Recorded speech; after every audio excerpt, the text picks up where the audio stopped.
Hi అండి, మొత్తానికైతే బోనం కుండ అయితే ఇట్లా పూజించుకున్నా.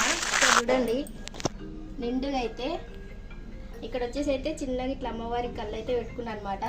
ఇంకా పెద్ద మొత్తంలో అయితే డెకరేషన్ చేయలేదు. నాకైతే ఇట్లా సింపుల్గా చేయడమే ఇష్టం అనమాట. ఇంకా ఎట్లుందనేది కామెంట్ బాక్స్లో కామెంట్ చేయండి ఫ్రెండ్స్. ఇంకా మా ఇంటికి చుట్టాలు కూడా వచ్చిర్రు.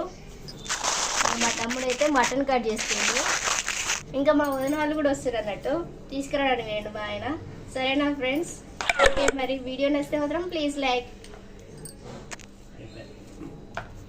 అన్నట్టు మా అమ్మ చెప్పింది, ఇట్లా నిండుగా ఊదిస్తే మంచిగా పసుపు కుంకుమలు మంచిగా ఊదిస్తే దేవుడికి ఇష్టం అనేసి.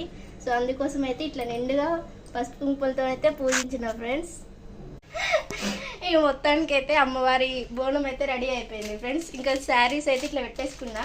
ఇంకా ఫుల్ పబ్లిక్ ఉంటారు కదా, అట్లా కుట్లం అయితే అనేసి అయితే ఇందులో గాజులు ఇట్లా కట్ అయితే పెట్టేసిన అనమాట. ఇంకా పూలు ఆకు ఒక్క అయితే